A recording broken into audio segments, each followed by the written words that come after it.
O Senhor é meu pastor, nada me faltará. Caminhar me faz por verdes pastos. Guia-me mansamente a águas tranquilas, refrigera minha alma. Guia-me pelas veredas da justiça por amor ao seu nome. Ainda que eu caminhasse pelo vale da sombra da morte, eu não temeria mal algum, porque tu estás comigo. A tua vara e teu cajado me consolam. Preparas uma mesa perante mim, na presença dos meus inimigos.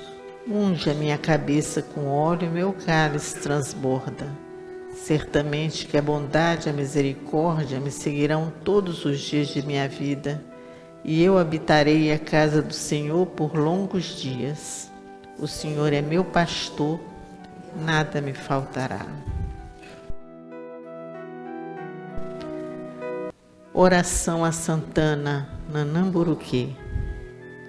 Vós, milagrosa Santana, que merecestes do eterno ser escolhida para a mãe da mãe de Jesus.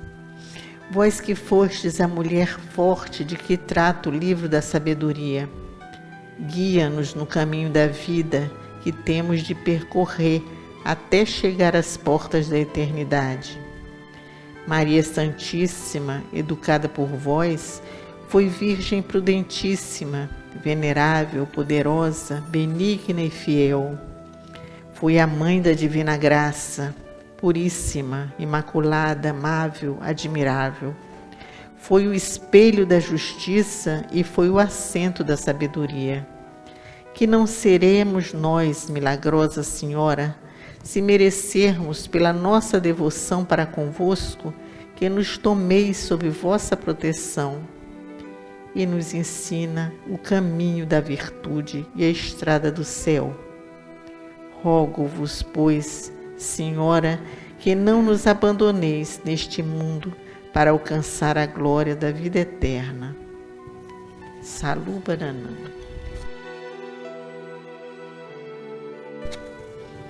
Pai nosso que estais no céu, santificado seja o vosso nome. Venha a nós o vosso reino. Seja feita a vossa vontade, assim na terra como no céu. O pão nosso de cada dia nos dai hoje. Perdoai as nossas ofensas, assim como nós perdoamos a quem nos tem ofendido. Não nos deixeis cair em tentação, mas livrai-nos do mal.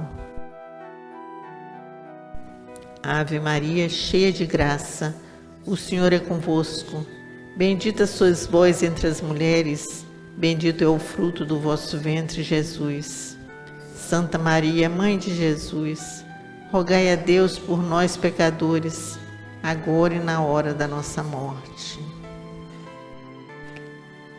Deus, Pai Todo-Poderoso, Jesus de poder e bondade, neste momento, elevando o pensamento a vós, nós agradecemos a oportunidade de estarmos aqui para agradecer, para orar, para bendizer o seu nome.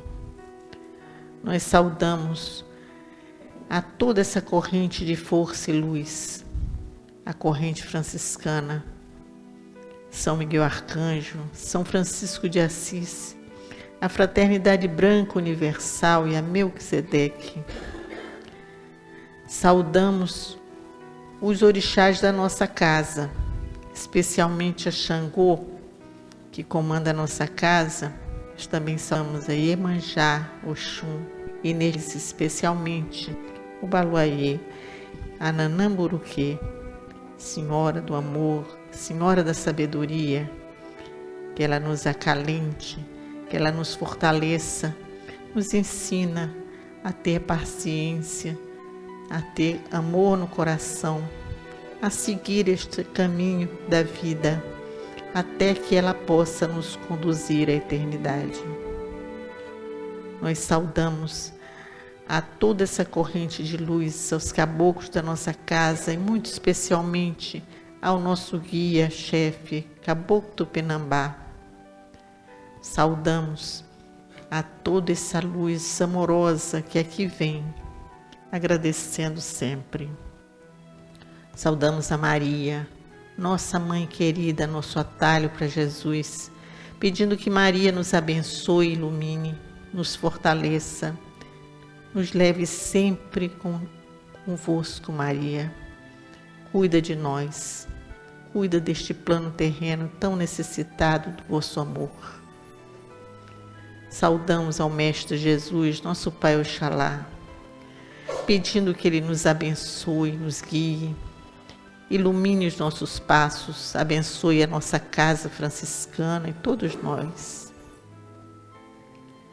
Pedimos pela paz no mundo, paz entre povos e nações, entre governantes e governados, paz em cada recanto desse plano terreno, que precisa muito dessa luz amorosa do Cristo.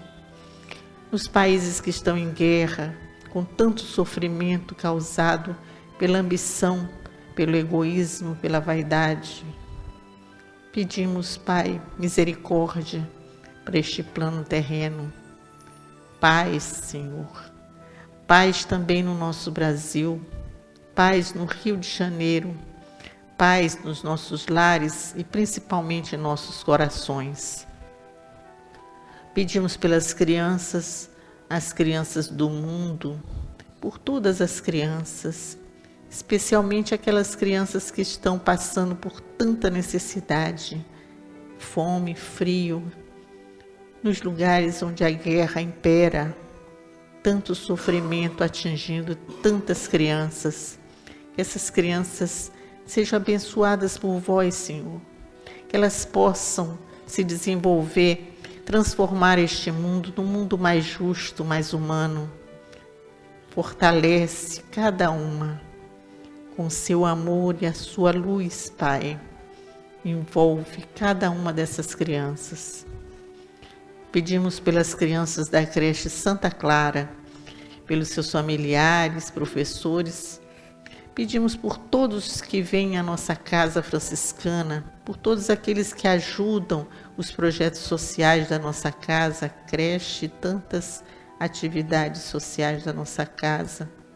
Pedimos pelos médiuns da nossa casa, seus familiares, por todos nós que viemos aqui doar e receber.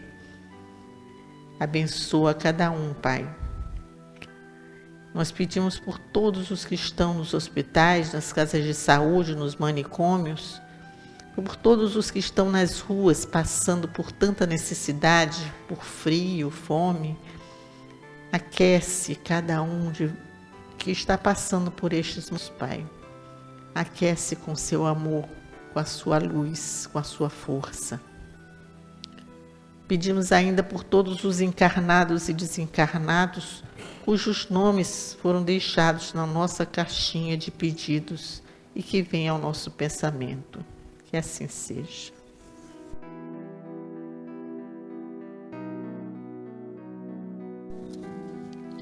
A sabedoria do Evangelho de Torres Pastorino, lei de causa e efeito. Lucas, capítulo 11, versículos 5 a 13. Disse-lhes ainda: se um de vós tiver um amigo e for procurá-lo à meia-noite e lhe disser: amigo, empresta-me 3 pães, porque um amigo meu acaba de chegar à minha casa de uma viagem e nada tenho que lhe oferecer. E se do interior o outro lhe responder: não me incomodes, a porta já está fechada, meus filhos estão deitados na cama comigo, não posso levantar-me para dar-los. Digo-vos, embora não se levante para dar-lhes por ser seu amigo, ao menos por causa de sua importunação, se levantará e lhe dará quantos pães precisar. E eu vos digo: pedi e vos será dado, procurai e achareis, batei e vos será aberto, pois todo o que pede recebe, todos os que procuram encontram, e ao que bate lhe será aberto. Qual de vós é o pai que, se o filho lhe pedir pão, lhe dará uma pedra, ou se pedir peixe, lhe dará em vez de peixe uma cobra? Ou se pedir um ovo, lhe dará um escorpião? Ora, se vós, sendo maus, sabeis dar boas dádivas aos vossos filhos, quanto mais vosso Pai, o do céu, dará um espírito bom aos que lhe o pedirem. Os comentadores atribuem, de modo geral, a este trecho um sentido de regras para a oração. Realmente, o sentido mais evidente é esse: quem se volta para Deus pedindo algo, obtém. O pedido simplesmente verbal, a procura que supõe esforço pessoal e o bater que exprime insistência maior. Lucas coloca essas expressões após a parábola do amigo importuno, para confirmar qual deve ser nosso modo de proceder quando desejamos alguma coisa. Não basta pedir ligeiramente e esquecer o pedido. É indispensável mentalizar com insistência, batendo na mesma tecla com pertinaz constância, concentrando-nos no que desejamos, sem duvidar, sem hesitações, sem variações. A parábola em Lucas é esclarecedora. O amigo procurado não pode atender ao que pede, perturbaria o sossego da família e muito se incomodaria. Mas o solicitante insiste de tal forma que acaba obtendo. Diz Agostinho que devemos insistir no pedido, porque Deus tem mais desejo de dar-nos do que nós de receber. Vem depois alguns exemplos que nos esclarecem que jamais receberemos coisas ruins se mentalizarmos coisas boas. Ninguém receberá pedra se pedir pão, nem cobra se pedir peixe, nem chão se pedir ovo. Ou seja, os males que nos chegam são devidos a mentalizações errôneas de nossa parte. Se mentalizarmos certo, recebemos do Pai que habita nos céus, em nosso interior e em nosso coração, somente coisas boas. Se os homens, maus por sua ignorância e incapacidade, não cometem essas maldades com seus filhos, como faria o Pai, que é o bom e o amor absolutos e infinitos? Lição preciosa para nós, que vivemos a queixar-nos da vida, das doenças, das dificuldades, e apesar dessas mentalizações negativas, pretendemos que tudo nos corra com facilidades. Somos responsáveis únicos de nossos erros e colhemos o que plantamos, pois somos exatamente o que pensamos. Somos hoje a obra de nossa mentalização de ontem e colhemos hoje o que ontem plantamos com a nossa mente deficiente e ignorante. Comentário esotérico de Torres Pastorino.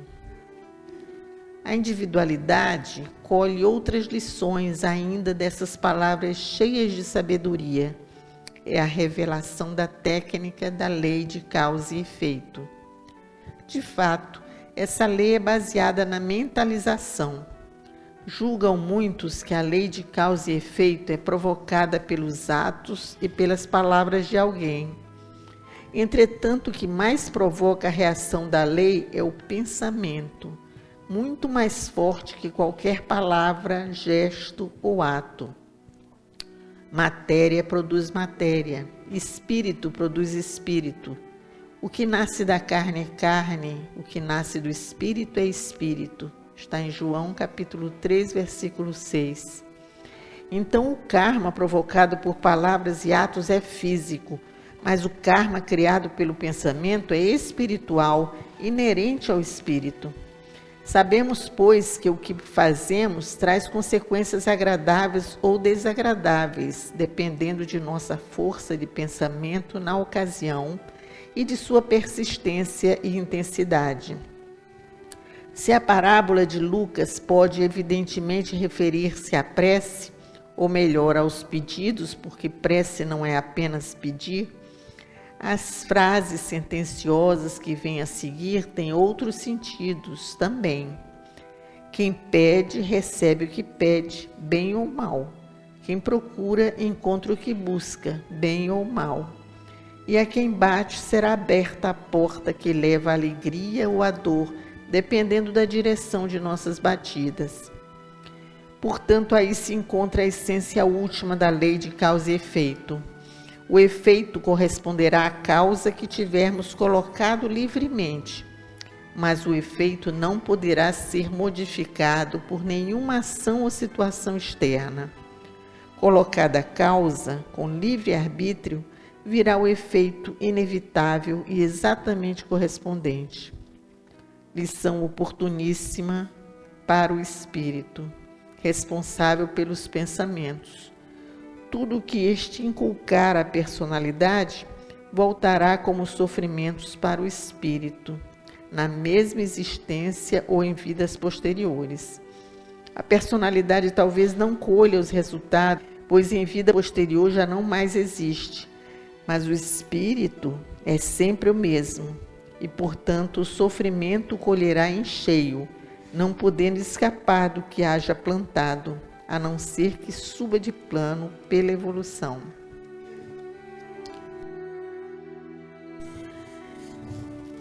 Nós temos aí um evangelho que nos fala da lei de causa e efeito. Nós já ouvimos falar muito nisso, né? Quem não ouviu falar da lei de causa e efeito? Tudo tem consequências. E não são só nossos atos ou palavras. Aqui ele nos fala dos nossos pensamentos, que é uma coisa importante da gente pensar, porque muitas vezes as palavras são ditas, mas dentro de nós, o nosso pensamento interior não está pensando exatamente daquela forma. Quantas vezes as pessoas dizem, eu perdoo, mas nunca mais quero ver essa pessoa. Então é um perdão que sai da boca para fora, mas dentro, no seu pensamento interior, esse perdão não aconteceu totalmente. É difícil mesmo, é muito difícil, porque nós encarnados temos muitas fragilidades. Nós não somos um espírito evoluído ainda, então é lógico que nós vamos falhar muito, vamos ter pensamentos errados. E ele nos fala que esses pensamentos é que levam, principalmente os nossos pensamentos, é que levam a um efeito errado, a um caminho errado na nossa vida. Porque existe uma coisa chamada formas-pensamento. O pensamento toma forma. Quantas vezes a gente pergunta, como você está? E a pessoa está sempre dizendo, eu estou mal, estou ruim, estou doente. Está sempre assim, ruim. Então, isso é um pensamento que vai incorporando naquele corpo e, sem dúvida, vai trazer efeitos. E vai trazer efeitos não só para aquela personalidade, para a gente encarnado, mas para aquele espírito. Por isso que ele fala que o pensamento, ele causa efeitos espirituais. Os atos e as palavras causam efeitos físicos ali na nossa personalidade, mas o espiritual é o que vale. Então, nós temos que trabalhar muito isso. Não é uma coisa fácil, mas é um processo na nossa caminhada, é um processo de encontro interior, de compreensão da nossa vida, das nossas dificuldades reais, que todos passamos por muitos momentos difíceis, muitas perdas, muita dor, muito sofrimento, mas que nós não nos entreguemos, não fiquemos pensando nisso como uma coisa, minha vida é isso, minha vida é ruim, minha vida é assim. Se nós estamos aqui ainda, nós temos ainda um caminho a percorrer. E só cabe a cada um fazer com que esse caminho fique mais leve ou fique mais pesado. É essa caminhada. É uma caminhada difícil, mas é uma caminhada necessária para que o espírito evolua, para que o espírito se desenvolva, para que o espírito caminhe livremente quando desencarnarmos do corpo físico. Porque todos vamos desencarnar. E a gente às vezes fica com revolta porque desencarnou alguém que nós amamos. Mas todos vamos partir. É um processo muito duro, muito difícil, mas é necessário que nós compreendamos esse percurso da vida. Que a dor, a tristeza são naturais, mas afundar nisso não é, porque senão nós vamos seguir um caminho errado na vida. E nós, que ainda estamos, temos que continuar, porque ainda estamos aqui. E se ainda estamos aqui, ainda temos alguma missão a cumprir. Então, é importante que vocês lembrem dessa questão. A lei da causa e efeito é muito falada, muito importante, porque ela é real. São os karmas que nós temos. Então, nós temos processos de doença que são expurgos de coisas anteriores. E que, às vezes, mesmo quando você pede que não venha, terá que vir. Porque é necessário para o seu corpo, é necessário para o seu corpo físico e principalmente para o seu espírito que aconteça aquele processo, por mais doloroso que seja. Então, essas mensagens que o Evangelho nos traz, elas nos fazem refletir, são para a nossa reflexão, para que vocês pensem, todos nós pensemos, como é o nosso processo agora, como nós estamos caminhando, como nós estamos vivendo este momento, como nós estamos passando por essas dificuldades para não acumularmos tantos karmas e termos que voltar tantas vezes ainda para recuperar o equilíbrio espiritual necessário, a caminhada e a evolução para o plano superior. Então fica essa mensagem para vocês hoje, para nossa reflexão. Vamos pedir forças para o passe. Esse passe que é luz, que é energia, bastando que para isso nós nos coloquemos à disposição da espiritualidade superior. Senhor, dai-nos forças para o passe. Fazei com que de nossas mãos saiam os fluidos que curam, que equilibram, que tranquilizam, que afastam os maus espíritos. Senhor, faz de nós o instrumento da sua paz. Onde houver ódios, faz com que eu leve, onde houver ofensas, que eu leve o perdão. Onde houver discórdias, que eu leve a união. Onde houver dúvidas, que eu leve a fé. Onde houver erros, que eu leve a verdade. Onde houver desespero, que eu leve a esperança. Onde houver tristezas, que eu leve alegrias. Onde houver trevas, que eu leve a luz. Ó Mestre, faz com que eu procure mais consolar que ser consolado, compreender que ser compreendido, amar que ser amado, pois é dando que se recebe, é perdoando que se é perdoado, e é morrendo que se nasce para a vida eterna. Assim seja.